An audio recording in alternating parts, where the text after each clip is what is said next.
آگے سے کہنے لگا علامہ صاحب آپ بات سمجھے نہیں، یہ جو عیدیں آپ نے بیان کی ہیں یہ چھوٹی چھوٹی عیدیں ہیں، میرا کہنے کا مقصد یہ ہے کہ بڑی عیدیں دو ہیں۔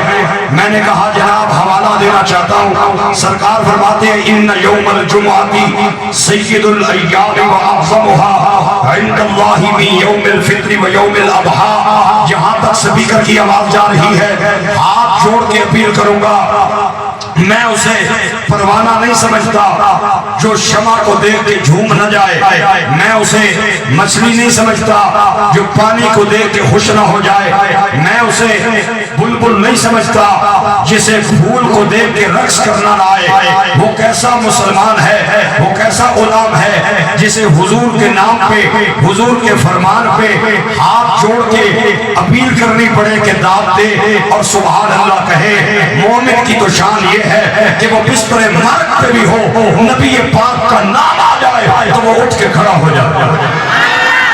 نعرہ تکبیر، نعرہ رسالت، نعرہ حیدری، نعرہ تحقیق، نعرہ غوثیہ، تاجدار ختم نبوت، آستانہ عالیہ سائی بادشاہ مشوری شریف۔ کیا انداز ہے، اللہ آپ کو عزت عطا فرمائے، بولنے والوں کو اللہ مرتے ٹائم حضور کا دیدار عطا کرے، سرکار کا کلمہ پڑھنا نصیب فرمائے۔ اس سے بڑی میری جھولی میں دعا نہیں۔ میں جو بات عرض کرنا چاہتا ہوں آپ حضرات کی توجہ کا خواستگار ہوں، وہ یہ ہے سرکار فرماتے ہیں جمعے کا دن تمام دنوں کا سردار ہے، یہ چھوٹی عید سے بھی بڑی عید ہے، بڑی عید سے بھی بڑی عید ہے۔ نوکروں نے ہاتھ جوڑ کے عرض کی سوہنا یہ چھوٹی عید سے بھی بڑھ گیا اور جمعہ بڑی عید سے بھی بڑھ گیا، اس کی وجہ دریافت کرنا چاہتے ہیں۔ سرکار نے فرمایا جمعہ اس لیے سب سے بڑی عید ہے فیہ خلق آدم، اس میں آدم کی تخلیق ہوئی۔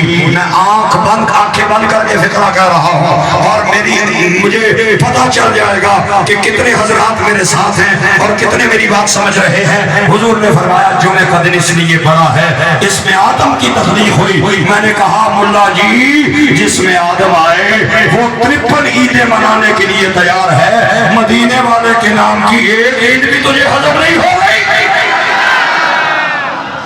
ایک بار پھر کہہ دے محبت سے سبحان اللہ۔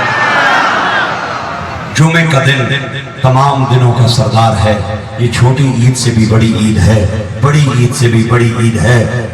ہمارے ایک بزرگ ہیں انہوں نے بڑا ایک ظریفانہ جملہ کہا ہے اور میں آج اس عظیم الشان سٹیج سے وہ جملہ آپ تک پہنچانا چاہتا ہوں۔ آپ فرماتے ہیں جو ملا عید میلاد النبی کا انکار کرتے ہیں وجہ یہ ہے کہ عید میلاد پہ جیب سے پیسہ لگانا پڑتا ہے، عید فطر کو بھی مان گئے، عید اضحیٰ کو بھی مان گئے، کیونکہ عید الفطر میں نماز سے پہلے فطرانہ ملتا ہے اور عید الاضحیٰ میں نماز کے بعد قربانی کے چمڑے ملتے ہیں۔ جس میں کچھ ملنا تھا اسے منا لیا اور جس میں کوئی چیز جیب سے جانی تھی اسے کہا بدعت ہے، لیکن عشق والوں نے کہا کہ اگر کلی میں کچھ بھی نہ رہے صدائے درودوں کی آتی رہے گی، جنہیں سن کے دل شاد ہوتا رہے گا، خدا اہل سنت کو آباد رکھے، مصطفیٰ کا میلاد ہوتا رہے گا۔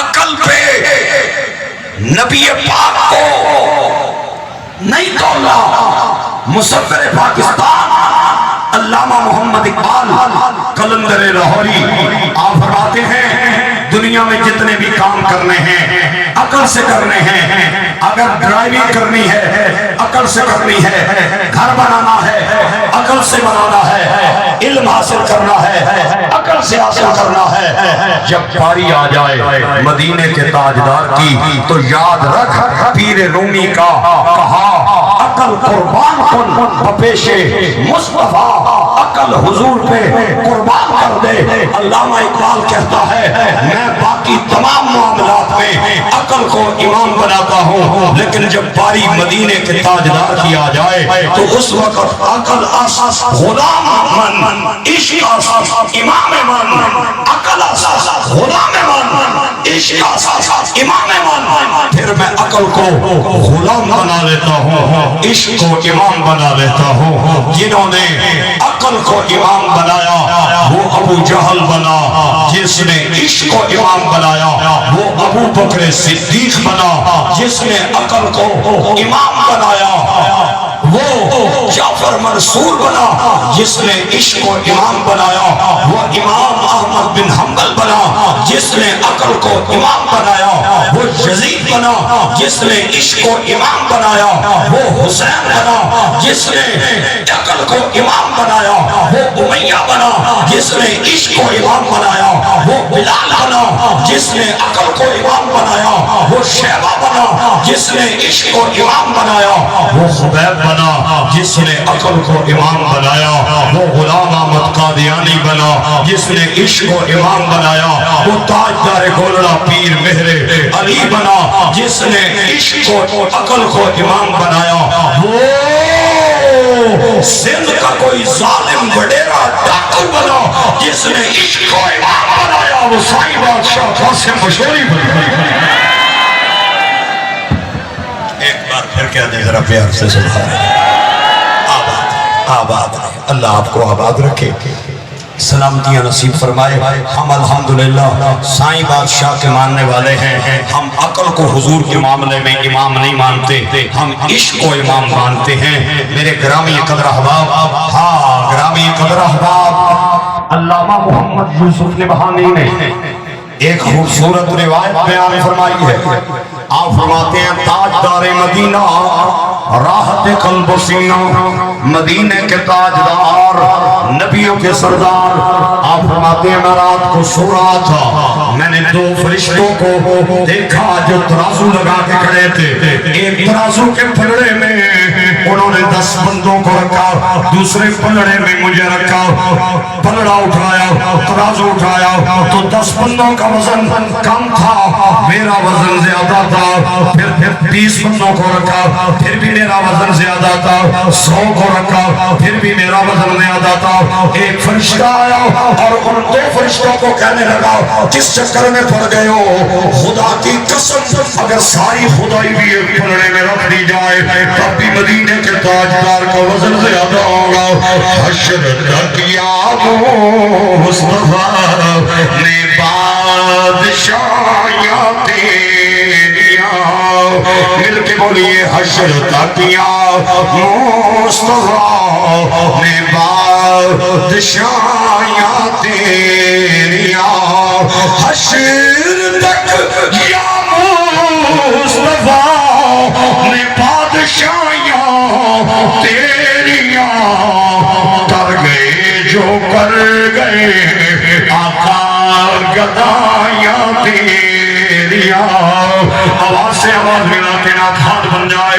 آج جو ڈائری درگاہ عالیہ مشوری شریف سے مدینے کے تاجدار کی بارگاہ میں جا رہی ہے، سرکار دیکھ کے خوش ہوں کہ میرے ماننے اور چاہنے والے کہہ رہے ہیں کہ کر گئے جو کر گئے آقا گدایاں تیریاں، کر گئے جو کر گئے آقا، کر گئے جو کر گئے آقا گدایاں تیریاں۔ میرے گرامی قدر احباب، آج بعض حضرات یہ بھی کہتے ہیں کہ اسلام میں خوشی کا کوئی تصور نہیں۔ میں نے کہا بھائی جان، میرے آقا جب مدینہ پاک آئے یہودی 2 عیدیں منا رہے تھے، سرکار نے پوچھا، صحابہ نے عرض کی یا رسول اللہ یہ اپنے نبیوں کی خوشیاں منا رہے ہیں، آپ نے فرمایا خوشیوں کے حقدار یہ نہیں ہے ہمیں، آئندہ سال تیاری کرو، مصطفیٰ چھوٹی عید بھی پڑھائے گا تو بڑی عید بھی پڑھائے گا۔